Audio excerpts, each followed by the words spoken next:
ہر قسم کے روحانی جسمانی مسائل اور وظائف کے لیے صاحبزادہ سید عطا الرحمن شاہ صاحب کی یوٹیوب چینل کو سبسکرائب کریں۔ السلام علیکم ورحمۃ اللہ وبرکاتہ۔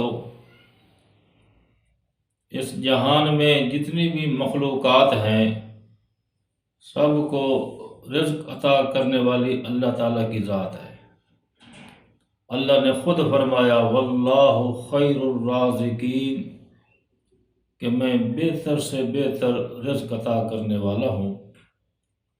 اور یہ رزق اللہ تعالیٰ نے ساری مخلوق کو دینے کا وعدہ فرمایا ہے، اور رزق کوئی بند نہیں کر سکتا۔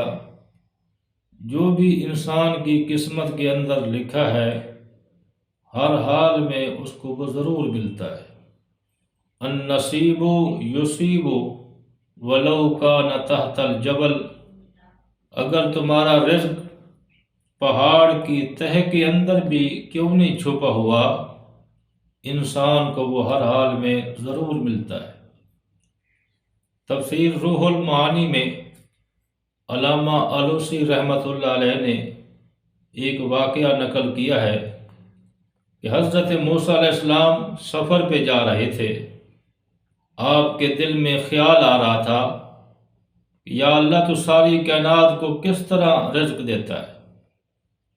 اللہ تعالیٰ نے فوری جواب دیا، حکم خدا بندی ہوا کہ اضرب بعصاک الحجر، کہ اس پتھر پر اپنا عصا ماریے۔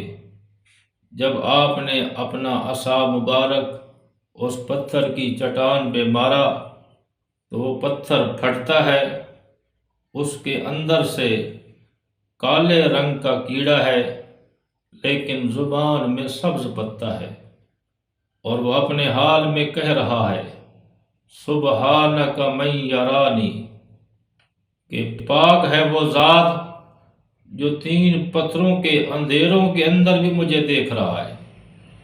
وَيَسْمَعُ كَلَامِي وَيَعْرِفُنِي مَكَانِي، اور مجھے جانتا بھی ہے، میرے رہنے کی جگہ کو بھی جانتا ہے کہ میں کس جگہ میری رہائش ہے، حتیٰ کہ وَيَرْزُقُنِي وَلَا يَنْسَانِي، اور آج تک وہ کریم داتا مجھے کبھی بھولا نہیں، برابر مجھے روزی دے رہا ہے۔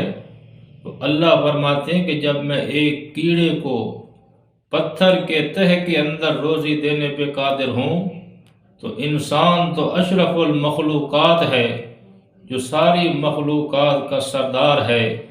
اس لیے انسان اپنے رب کے ساتھ یقین کامل رکھے، دھوکہ فراڈ کسی کے ساتھ نہ کرے، بلکہ اپنا رزق حلال تلاش کرے۔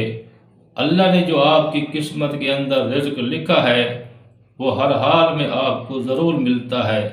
دعا ہے رب کریم اللہ ہم سب کو رزق حلال وسیع عطا فرمائے۔